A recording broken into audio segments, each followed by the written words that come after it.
grand dialogue. Sigika Foba. Le grand dialogue, l'émission de débat du studio Tamani sur votre radio. Sigika Foba. Le grand dialogue. Santé et sécurité au travail, que dit la loi au Mali? Selon les données statistiques de l'Institut national de prévoyance sociale, INPS, entre 2020 et 2022, 1500 cas d'accidents de travail ont été enregistrés, dont 1029 accidents de trajet et 15 décès comptabilisés. Ceux-ci ont occasionné un arrêt de travail de plus de 15 jours pour un coût direct de réparation de plus de 1,5 milliard de francs CFA. Selon l'INPS, pour le Bureau international du travail, au moins un travailleur meurt toutes les 15 secondes, soit par un accident ou d'une maladie liée au travail. Quel recours du salarié pour assurer sa sécurité au travail? Nos invités pour en débattre, Dr Idrissa Sako, spécialiste en santé et sécurité au travail, membre de la Société malienne de santé et sécurité au travail, Soma STT. Dr Aboubakar Diarra, secrétaire à l'environnement, hygiène et sécurité au travail à l'Union nationale des travailleurs du Mali, UNTEM, et Dr Seydou Kanté, spécialiste en sécurité sociale. À la présentation, je suis Mrana Kilomaïga, invité, auditeurs, téléspectateurs, bonsoir et bienvenue. Le grand dialogue.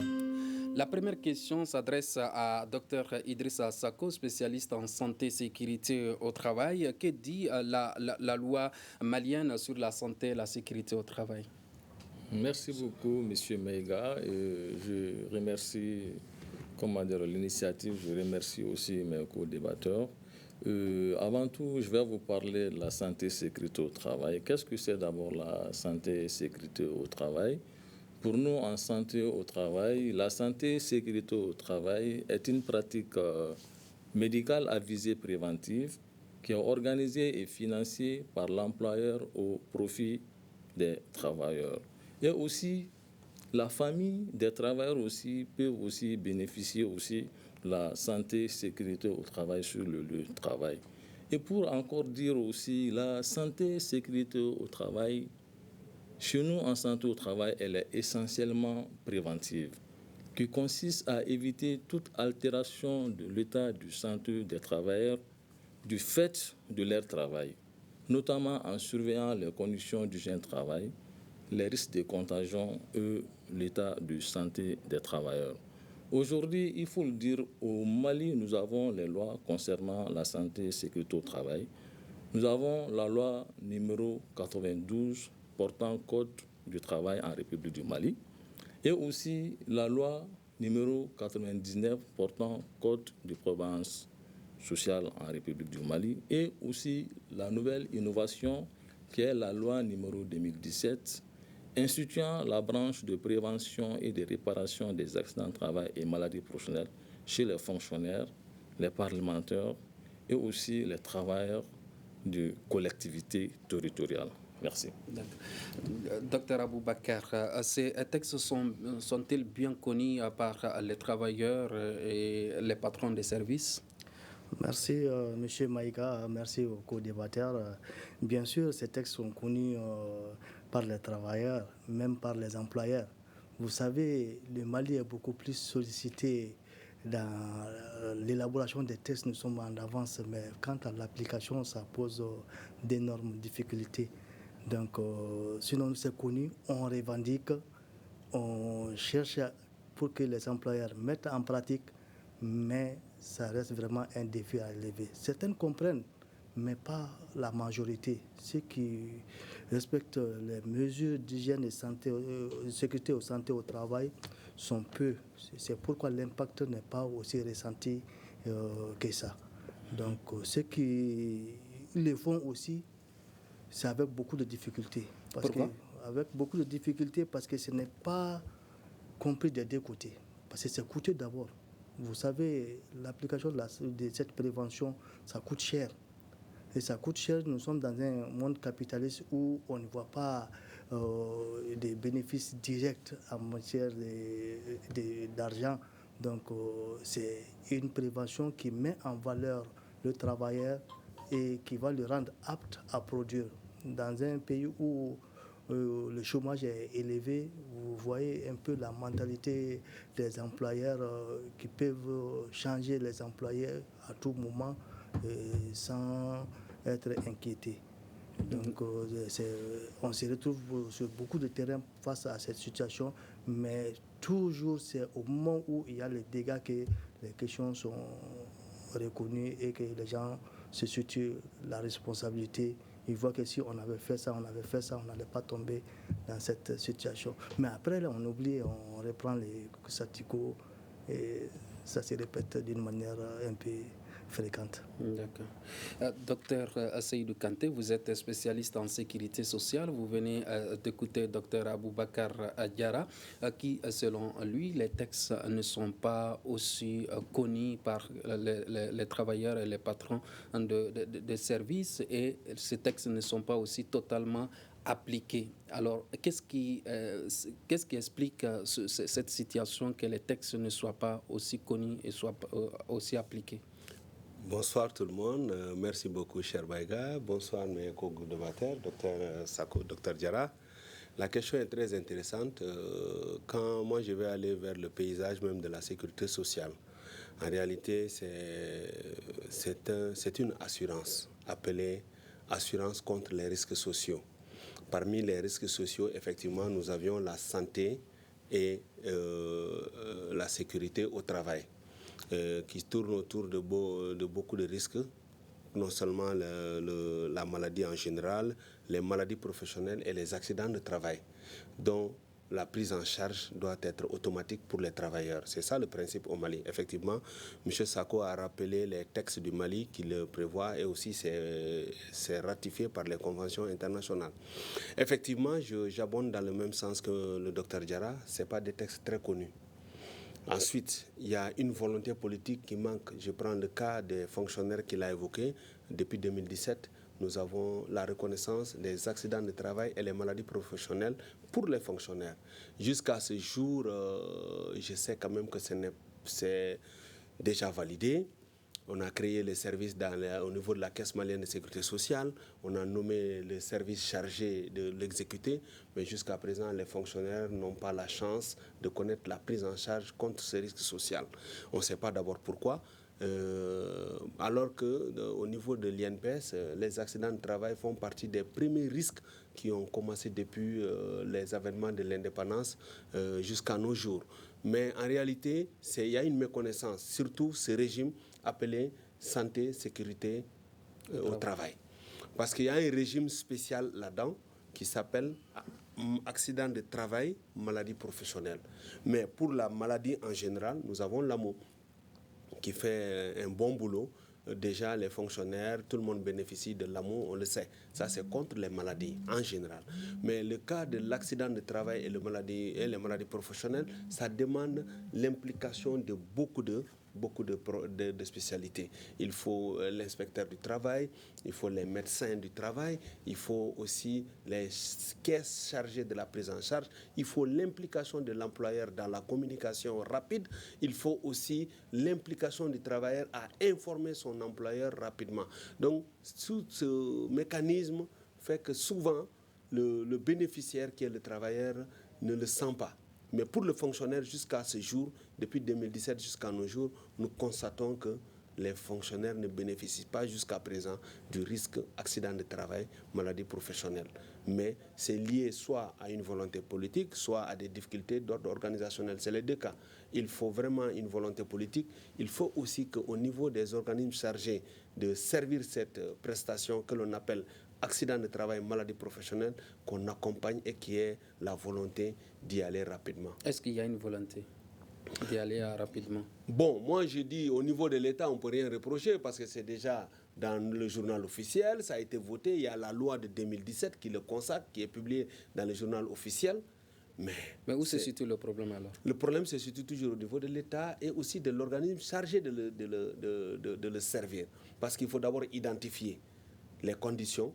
Parce que déjà, il y a un texte qui existe au niveau de l'INPS, qui est le Code de prévoyance sociale. C'est ce régime qui est en bonne santé, par exemple. Au niveau de l'INPS, tous les régimes peuvent avoir des difficultés de part et d'autre, mais l'accident de travail est bien maîtrisé. Mais pourquoi pas soit dupliquer les mêmes pratiques de l'INPS, soit aller vers une pratique typique de la CMSS, Caisse malienne de sécurité sociale.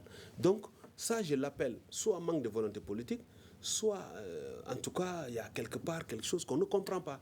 Comment un régime peut exister de 2017 alors qu'on est en 2024, jusqu'à présent, ce n'est pas opérationnel. Vous partez dans les locaux, vous trouverez services chargés des accidents de travail, les maladies professionnelles. Mais comment faire pour bénéficier en tant que fonctionnaire? Comme un acteur est là, on va lui poser la question à savoir pourquoi les textes ne sont pas aussi appliqués. Vous venez d'écouter, vous avez également cité les différentes lois qui existent en ce qui concerne la santé et la sécurité au travail. Alors, que font les acteurs qui doivent s'occuper de la mise en œuvre de ces lois-là? Oui, bon, moi, je vais un peu vous parler un peu de ma mission en tant qu'acteur santé sécurité au travail. Voilà, quand vous avez connaissance de ma mission, et là, en ce moment, l'opinion publique saura où se trouve le problème. Moi, spécialiste en santé sécurité au travail, mon rôle dans la santé sécurité au travail, qui est le thème principal aujourd'hui, j'ai 3 rôles fondamentaux que je vais dire tout de suite. J'ai un rôle de conseil, j'ai un rôle aussi concernant la surveillance des lieux et des conditions de travail, et j'ai aussi un rôle de surveillance de la santé clinique des travailleurs. Donc j'ai essentiellement ces 3 rôles en tant qu'acteur santé sécurité au travail. Quand on dit rôle de conseil, non, d'abord, je suis le conseiller du chef d'entreprise, je suis le conseiller aussi des représentants des travailleurs, et aussi je suis le conseiller aussi des délégués du personnel. Donc, il faut parler un peu du rôle de chaque acteur dans la santé et sécurité au travail. Mais quand il s'agit de la société malienne? Oui. La société malienne, quand il s'agit de la société malienne, il faut comprendre dans cette société, c'est un regroupement des acteurs de la santé et sécurité au travail, et plus précisément les médecins du travail. Okay. Voilà, donc santé et sécurité au travail, c'est une pluridisciplinarité. Tout le monde peut être spécialiste santé et sécurité au travail, mais chaque acteur a une mission dans la dimension. Donc, voilà mon rôle de conseil. Mon rôle de surveillance des lieux et des conditions de travail, c'est quoi? Je dois me déplacer vers les travailleurs et voir comment se passe le travail dans leur environnement de travail. Faire des mesurages, évaluer les bruits, évaluer, c'est-à-dire la lumière, et peut-être mesurer la poussière sur le lieu de travail. Donc ça, c'est un rôle fondamental en tant qu'acteur, moi, médecin, santé au travail. Et encore, j'ai un rôle de surveillance de la santé clinique des travailleurs. Je suis appelé à faire la visite d'embauche.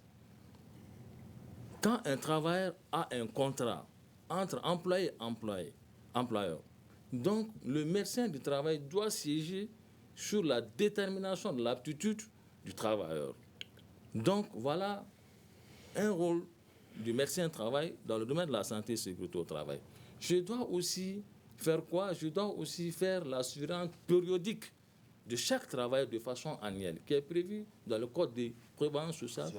Là aussi, c'est aussi défini dans nos textes. Voilà un peu, vous allez retrouver... Il s'agit des travailleurs de l'État ou des travailleurs du privé? Voilà. Aujourd'hui, il faut le dire, tout le monde est travailleur. Mais au début, le Mali avait le texte fondamental. Le premier texte fondamental, c'était la loi portant Code de prévoyance sociale qui régissait simplement les conventionnaires à la santé et sécurité au travail. C'est-à-dire ceux qui travaillent dans les entreprises comme privées, à l'époque, là, et ils bénéficient systématiquement de la santé et sécurité au travail. Mais les agents de la fonction publique n'avaient pas cette couverture de la santé et sécurité au travail. C'est pour cela que je l'ai dit, il y a une nouvelle innovation qui est l'arrivée de la loi 2017 qui prendra en charge également la santé et sécurité au travail chez les fonctionnaires. Voilà un peu pour te faire comprendre un peu l'acteur santé et sécurité au travail, sa mission dans la santé et sécurité au travail, parce que c'est ce thème qui nous interpelle. Il faut qu'on dise qui fait dans la santé et sécurité au travail. Donc voilà un de mes rôles principaux, la surveillance clinique de la santé du travail que je viens de dire, mais qui est articulée par l'article 43 du Code de prévention sociale, l'article 44 du Code de prévention sociale, et aussi certaines visites aussi qu'on appelle les visites après une reprise du travail. Si un travailleur est malade 3 semaines après l'arrêt de travail, il est systématiquement réévalué pour redonner encore son aptitude pour reprendre son poste de travail. Voilà un peu l'acteur santé au travail en tant que médecin de travail dans l'exercice de ma fonction dans le domaine, dans la discipline. D'accord. Docteur Aboubakar Traoré, vous êtes de l'INTEM. Quand on parle de l'INTEM, on parle des travailleurs du Mali. Est-ce que vous estimez que les acteurs jouent réellement leur rôle en matière de santé et de sécurité au travail? Je vous rectifie d'abord, je suis Aboubakar Diarra. Il ne faut pas me féminiser, les Traoré sont féminins chez nous. Aboubakar Diarra, voilà. ok, allez-y. Oui. Donc les acteurs, en réalité, ne jouent pas leur rôle comme il le faut. Parce que je vous dis que dans l'entreprise, on crée son entreprise pour faire du profit. Et les profits par rapport à l'entretien de l'employé, vraiment, c'est fait rare dans notre contexte. Par méconnaissance, je ne sais pas, ou bien par négligence, quand même, tous les deux aspects s'y retrouvent. Pas seulement même les travailleurs, même les employés. Parce qu'au moment où les gens commencent à travailler, on ne leur dit pas tous ces aspects. Malgré que l'INPS fait la couverture sur ce plan, c'est après un accident que vous allez commencer à découvrir le circuit. On commence à nous demander qu'est-ce que je dois faire, j'ai fait un accident de travail, je dois faire ça, je dois faire ça. C'est en ce moment que vous allez découvrir le circuit et vous allez commencer à faire les démarches. Souvent, comme il y a un délai de déclaration, souvent ce délai même est dépassé sans que vous atteigniez votre... Quel est ce délai de déclaration? Le délai de je pense que c'est 48 heures ou 72 heures, si je ne me trompe pas. Quand même, c'est un délai, voilà. 48 Donc, heures. 48 heures, comme les spécialistes sont là. Donc, il faut déclarer l'accident de travail dans ces délais. Et ce n'est pas seulement ça le plus grand problème. Parce que le plus grand problème que les gens, la majeure partie, surtout dans le secteur privé, des travailleurs ne sont pas déclarés à l'INPS. Ah bon? Ah oui. Je vous dis en connaissance de cause, parce que déjà avec l'avènement de l'amour qui a été salutaire par les travailleurs, c'est ce qui a déclenché tout ça. Parce que les gens, la retraite, c'est loin. Parce que si on cotisait pour avoir la pension, souvent les gens n'ont pas cette vision d'aller garder l'argent jusqu'à cette retraite. Mais on a vu en pratique de l'assurance maladie obligatoire, tu tombes malade directement, tu te rends dans un service de santé et tu ne paies que les 30%. C'est ce qui a fait que toutes les entreprises se sont motivées, il faut qu'on soit adhéré à l'amour. Et pour adhérer à l'amour, il faut adhérer à l'INPS. Donc souvent même, c'est des causes de licenciement dans beaucoup des entreprises. Parce que nous luttons par les travailleurs viennent nous voir, ils s'organisent même en syndicat pour s'affilier, ensuite pour qu'ils puissent être inscrits à l'INPS. Uniquement à cause de leur inscription à l'INPS, certains employeurs se permettent de les licencier. Donc vous voyez que ce n'est pas donc la faute, là où se situe la faute, parce que les travailleurs sont laissés rester pendant un moment dans la méconnaissance. Mais avec l'environnement de l'amour que nous avons pris connaissance et nous voulons partir vers ça, souvent la répression c'est contre nous. Donc il faut que les autorités jouent leur rôle dans ces domaines, parce que qui dit inscription à l'INPS, il y a le SMIC qu'il faut respecter, qui n'est pas respecté dans la majeure partie des entreprises. Quand vous dites les autorités, il s'agit du comité d'hygiène et de sécurité mis en place par les autorités? Le comité d'hygiène et de sécurité, c'est les textes qui le disent, mais en pratique, c'est peu d'entreprises qui ont un comité d'hygiène et de sécurité au travail. Même ceux qui sont affiliés à l'INPS, qui remplissent toutes ces conditions, il n'y a pas de comité d'hygiène et de sécurité dans leur entreprise. Et dans les rares entreprises que tu as trouvé que ces comités d'hygiène et de sécurité au travail existent, ne sont pas opérationnels. Parce que pour l'emploi, ça coûte cher. Et sans que les résultats ne soient pas systématiques, ils ne gagnent pas quelque chose dedans directement. Vous voyez que j'ai dit cette prévention, ça coûte extrêmement cher réellement à l'entreprise. C'est pour la raison qu'il fut, même si les services de contrôle viennent pour la supervision dans les entreprises, qui est même rare, on fait de telle sorte que tout soit en ordre pour cette période de supervision. Et les supervisions inopinées, c'est rare. Et le plus grand problème, c'est où est-ce qu'on doit aller se plaindre si on n'a pas de comités d'hygiène et de sécurité au travail dans notre entreprise. Si nous ne serons pas dans les conditions idoines d'exécuter notre profession. Donc il n'y a pas de service où on peut aller directement. C'est uniquement les syndicats qui portent les chapeaux pour aller défendre les travailleurs. Et dans certains cas, ça marche, mais dans d'autres cas aussi, ça échoue. Et toujours, ces litiges sont couronnés des licenciements, des litiges entre travailleurs et employés. D'accord. Docteur Seydou Kanté, vous venez d'écouter le travailleur. Et pour lui, le comité qui a été mis en place, le comité existe uniquement dans les textes, mais l'application n'y est pas.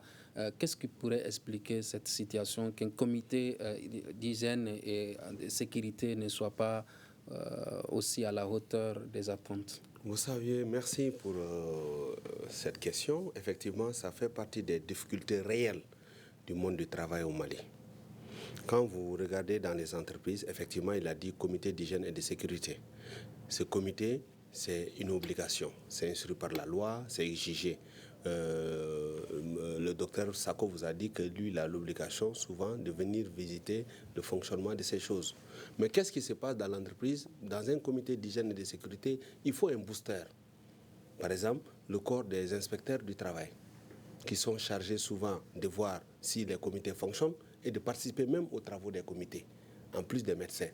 Mais puisque nous sommes à une insuffisance notoire de ce corps, l'employeur peut se donner le luxe de ne pas le faire ou bien de le mettre en place ou de ne pas le faire fonctionner. Mais le problème est un peu plus simple, à mon avis. La loi mérite une information sur les accidents de travail et les maladies professionnelles pour les fonctionnaires. Il faut d'abord une information, une formation et une volonté politique. L'information, c'est quoi? La loi, elle a été prise. Il s'agit d'identifier qui sont les bénéficiaires. Comment mettre en œuvre maintenant la loi? C'est de s'inspirer de l'existant. Sako l'a dit, au départ au Mali, il n'y avait qu'une seule loi, le Code de prévoyance sociale, qui a prévu la méthode, comment prendre en charge. Effectivement, ce que lui l'a dit, c'est la pratique du risque social appelé accident de travail et maladie professionnelle, mais il y a l'encadrement juridique qui appartient à ceux qui sont chargés de la mise en œuvre de la loi. Par exemple, vous organisez une formation, vous basez de l'existant.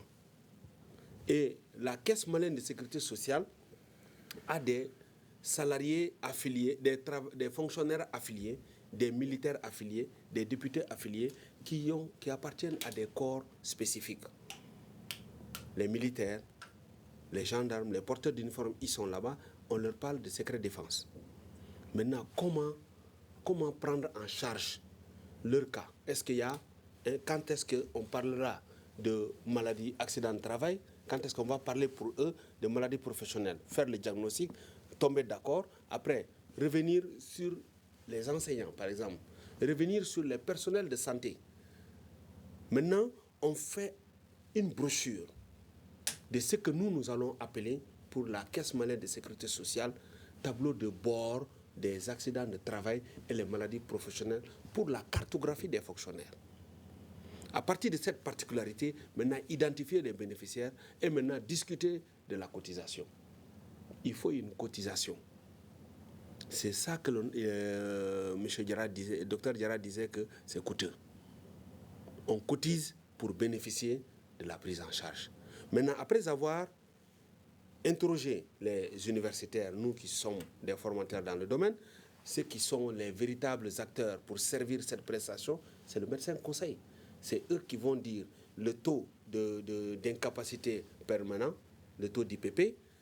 Est-ce que c'est à 50%? Est-ce que c'est à 60%? Est-ce que c'est à 80%? C'est eux qui le déterminent. C'est en fonction de ça que la prise en charge est déterminée.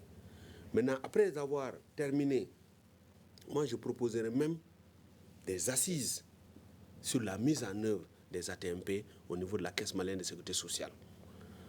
Il y a les syndicats qu'on va inviter, qui vont représenter les travailleurs. Il y a les spécialistes. on va inviter les universitaires, nous on viendra et à partir de ça, nous allons parler plus tard des solutions. Vous avez également parlé de la prise en charge de la maladie qui est satisfaisante selon vous, notamment l'amour qui est là, mais le cas des accidents reste à désirer. Qu'est-ce qu'il faut aujourd'hui pour la protection des salariés et la prévention des risques? Il faut une sensibilisation. Nous, nos études, les enquêtes que nous avions menées dans les entreprises, dans le cadre de notre formation, dans le cadre des étudiants qu'on envoie, nous avons compris que le salarié lui-même, qui est le principal bénéficiaire, ne connaît pas les enjeux, ne sait pas que c'est des régimes pour lui. Et que la protection dont il s'agit, ce n'est pas l'employeur, c'est lui. Lui, d'abord, il constitue le premier problème. La question posée par M. Diarra, le docteur Diarra, qui dit un salarié victime d'accident de travail, qui dit que qu'est-ce que je dois faire? Il ne sait pas que c'est lui qui a 48 heures pour déclarer son accident ou sa maladie professionnelle à son patron, l'employeur, et l'employeur a 48 heures, parce que c'est l'INPS seulement où ça marche, pour venir déclarer à l'INPS. Mais pour votre information... Quel type d'accident faut-il déclarer? Accident de travail, maladie professionnelle. Par exemple, s'il a fait un accident lié... Quel type d'accident de travail, par exemple? Un accident lié dans l'exercice de ses fonctions. Par exemple, au moment où il faisait l'accident, il était sous les ordres de son patron. Soit il est en mission, soit il est en train de travailler dans l'entreprise et il est dans les heures de travail. Si on reconnaît que c'est lié à son travail, parce que ce n'est pas un travail pour son compte, il travaille pour le compte de son patron. C'est ça qu'on appelle un accident de travail. La maladie professionnelle, c'est que c'est une maladie contractée du fait ou à l'occasion du travail. En ce moment, il est victime soit d'accidents de travail ou de maladies professionnelles. Lui, il doit porter l'information à son patron. Il a 48 heures. Et le patron a 48 heures pour le porter à l'INPS. Mais cela ne veut pas dire qu'il va perdre la prise en charge. Puisque c'est en deux phases. Si vous déclarez dans les délais, l'INPS intervient depuis la phase d'analyse, ainsi de suite, le remboursement des ordonnances et autres. Mais si vous ne le faites pas dans les délais, c'est ça que vous allez perdre. Mais la prise en charge de la rente, c'est-à-dire vous avez une diminution de 80%, 70%, après calcul, intervention des médecins spécialistes, en ce moment, on te paye maintenant la rente en fonction du taux de diminution, d'incapacité. Mais en réalité, pour la Caisse malienne de sécurité sociale, moi je pense qu'il faut aller vers l'information, la formation et des assises pour la mise en œuvre. Créer maintenant un document solide où il y a l'adhésion des syndicats, des spécialistes et des universitaires, et nous allons proposer maintenant, voici la cartographie et la méthodologie de la prise en charge concernant le cas de la Caisse malienne de sécurité sociale. Je pense que c'est une solution. Peut-être, vous m'avez dit de ne pas... En écoutant Dr Kanté, on peut affirmer sans risque de se tromper que les rôles et les tâches ne sont pas bien définis. Vous, en tant qu'acteur de la société malienne de la maladie, de la santé et la sécurité, est-ce que vous estimez que les tâches sont bien définies dans la collaboration? D'accord. C'est bien, il faut le dire, les tâches sont très bien définies dans la collaboration santé, sécurité au travail. Comme je l'ai dit au départ, voilà, c'est pour cela que nous sommes tous acteurs ici. Vous êtes acteur santé, sécurité au travail parce que vous avez peut-être ce moyen pour transmettre la communication, l'information. Voilà. Et même au sein de l'entreprise, le travailleur peut être acteur santé, sécurité au travail. Par exemple, le délégué de personnel, les syndicats, il peut être, voilà. Moi, aujourd'hui, mon rôle, voilà un peu, je l'ai dit, je suis acteur santé, sécurité au travail. Mon rôle est bien défini. Lui, il est au niveau, docteur Kanté, il est au niveau de la sécurité sociale et son rôle est très bien défini, comme aussi docteur Diarra aussi. Voilà un peu le rôle. Nous sommes des médecins du travail. Voilà, nous sommes dans une société où nous avons essayé de donner une seule voix.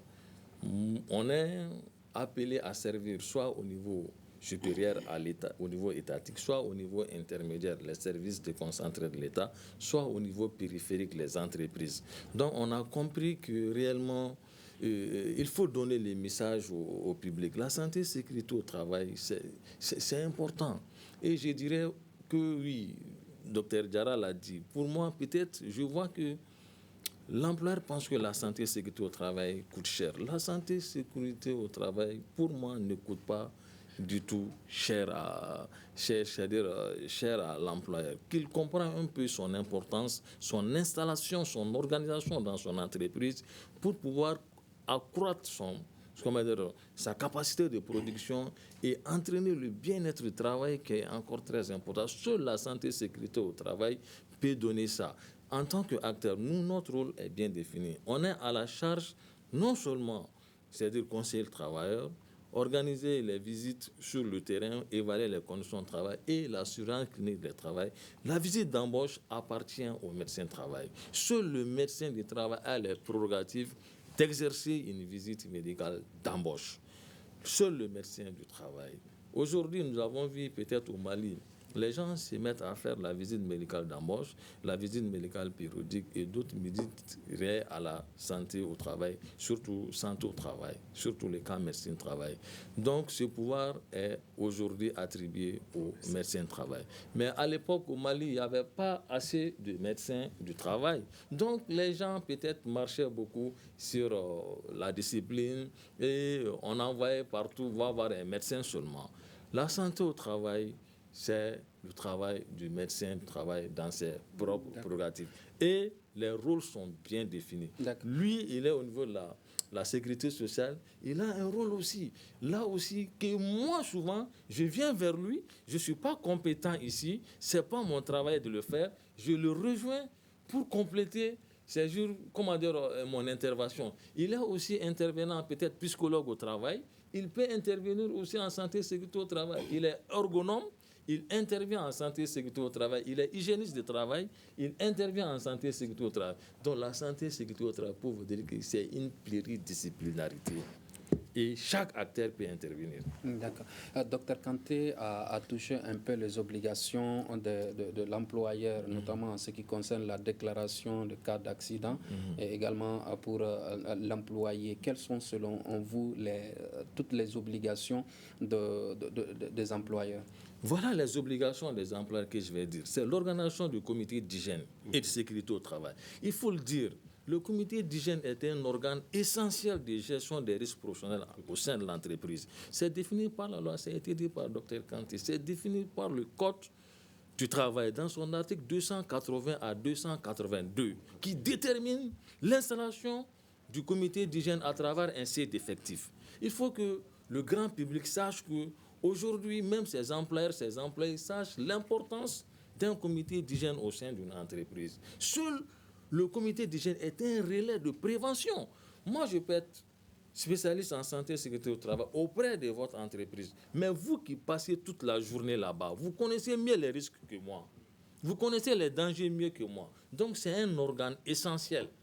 Donc, c'est institué par la loi à travers les compositions et installé par l'inspection du travail à travers les missions déterminées. Et le chef de file, c'est le chef d'entreprise. Pour dire que la santé et sécurité au travail, c'est une obligation de l'employeur ici, d'organiser le comité d'hygiène dans son entreprise. Il a l'obligation de créer le service de santé au travail. Il a l'obligation de donner les moyens nécessaires pour protéger les travailleurs. Il doit encore fournir des équipements de protection aux travailleurs. Il doit organiser tout ce qui peut être une organisation et le bien-être au travail. C'est lui le chef de file de la prévention dans son entreprise. C'est lui qui crée le travail et c'est lui dans son travail que les risques sont générés.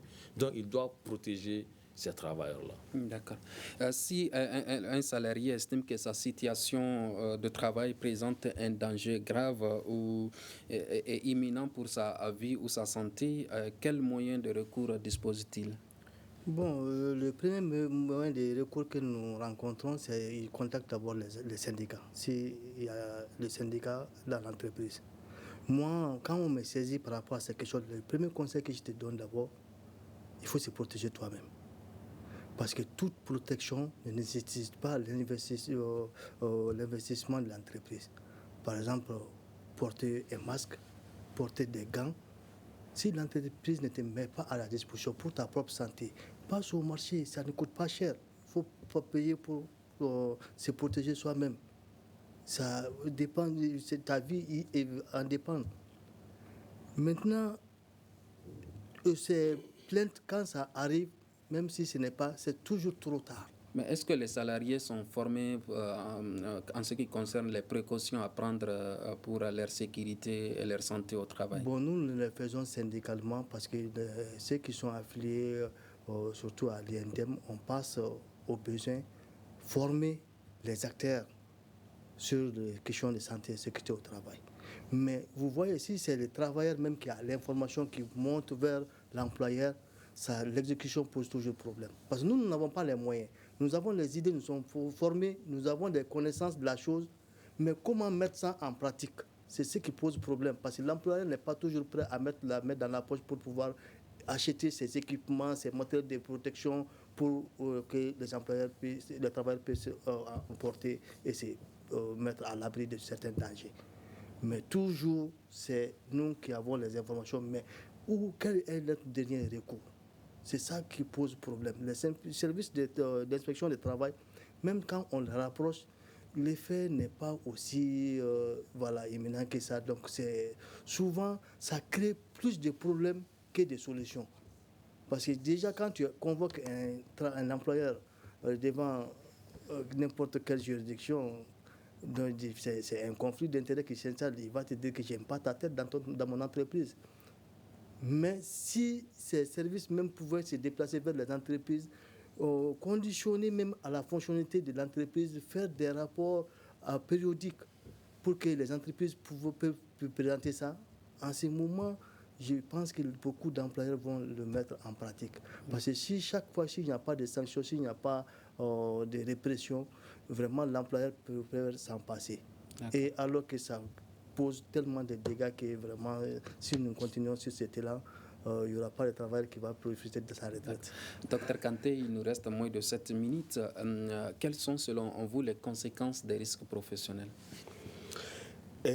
Merci pour cette question très intéressante. Les conséquences les conséquences directes, d'abord, c'est sur l'employeur.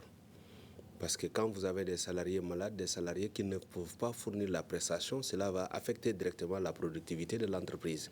Donc l'implication de l'employeur dans la mise en place des conditions de travail, d'hygiène et de sécurité, il y va lui d'abord de la compétitivité de son entreprise. C'est pour cela le comité d'hygiène et de sécurité, ce n'est pas un comité contre lui.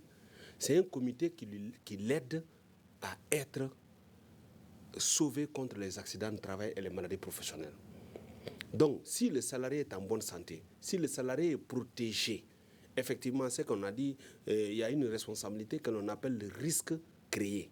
Si vous travaillez dans une entreprise où le matériel utilisé, c'est des matériels qui peuvent être des causes d'accidents de travail, tu dois amener les conditions pour éviter les accidents de travail, que ce soit des produits toxiques et autres. Donc, première conséquence, c'est sur l'employeur. Après, c'est naturellement sur l'employé qui sera tenu de rester à la maison pour se soigner, ainsi de suite. Mais la conséquence directe, c'est sur l'employeur. Alors, comment assurer la santé et la sécurité au travail? Vous avez commencé à un moment donné à énumérer. Pour assurer la santé et la sécurité au travail, c'est naturellement l'engagement de tous vers la santé et la sécurité au travail. Qui est, je vais mettre sous 3 angles. C'est-à-dire il faut la volonté d'y aller, que tous les acteurs s'impliquent, c'est-à-dire l'employeur, les travailleurs et les organismes, c'est-à-dire les médecins, l'État, que tout le monde s'y mette pour que ça soit le cas. Deuxième aspect, que les employeurs acceptent de déclarer leurs salariés dans les organismes de sécurité sociale. Parce que la prise en charge, ce n'est pas l'employeur, c'est les organismes de sécurité sociale qui prennent en charge. Les accidents de travail, les maladies professionnelles, après les cotisations de l'employeur, tout le reste est pris en charge par les organismes de sécurité sociale.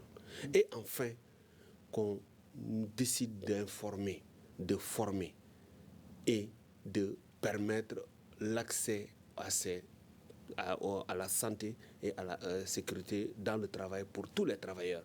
Il y va de la compétitivité et de l'efficacité et de l'efficience dans le domaine du travail. Docteur Sako, comment établir un plan de prévention efficace? Oui, bon, un plan de prévention efficace, moi je pense que cela concerne les acteurs. Les acteurs qui sont concernés d'abord. Par exemple, peut-être que moi, en tant que peut-être expert santé, sécurité au travail, je peux être interpellé à mettre en place un plan de prévention efficace. Ça dépendra de l'entreprise auquel les risques sont générés. Par exemple, dans les secteurs miniers, les risques ne sont pas pareils que dans l'administration.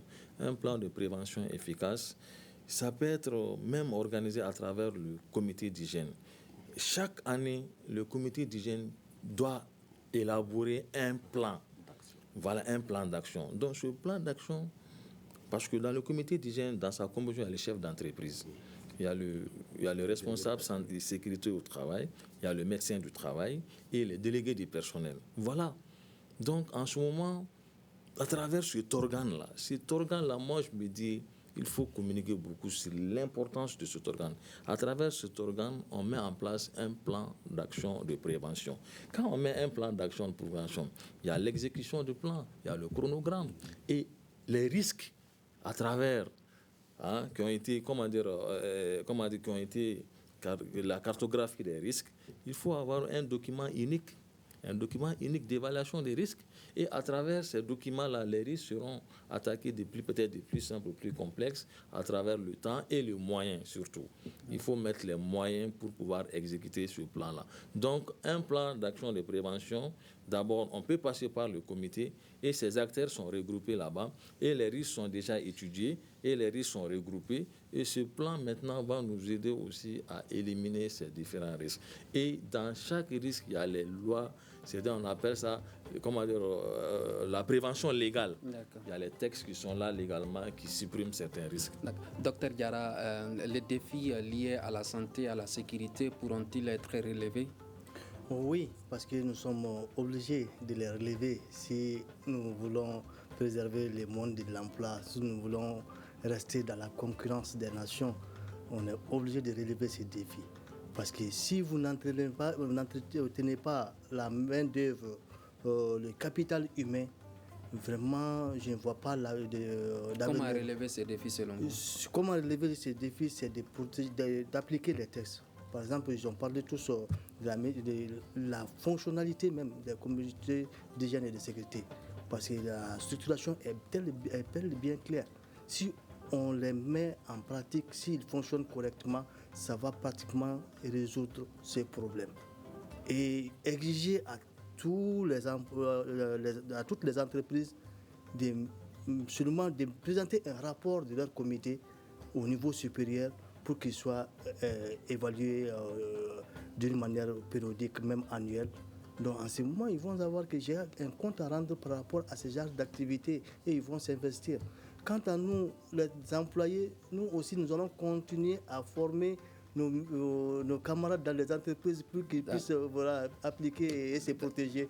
D'accord, c'est sur ce mot de Dr Aboubakar Diarra, secrétaire à l'environnement, hygiène et sécurité au travail de l'INTM, que se referme ce grand dialogue qui réfléchissait sur la santé et la sécurité au travail que dit la loi. Et nous étions avec Dr Idrissa Sako, spécialiste en santé et sécurité au travail, membre de la Société malienne de santé et sécurité au travail, et Dr Aboubakar Diarra, secrétaire à l'environnement, hygiène et sécurité au travail à l'INTM, et Dr Seydou Kanté, spécialiste en sécurité sociale. Ce débat a été réalisé par Mariam Koulibaly. Merci de l'avoir suivi. À la présentation, c'était Imrana Kilomaïga. À demain pour un autre débat.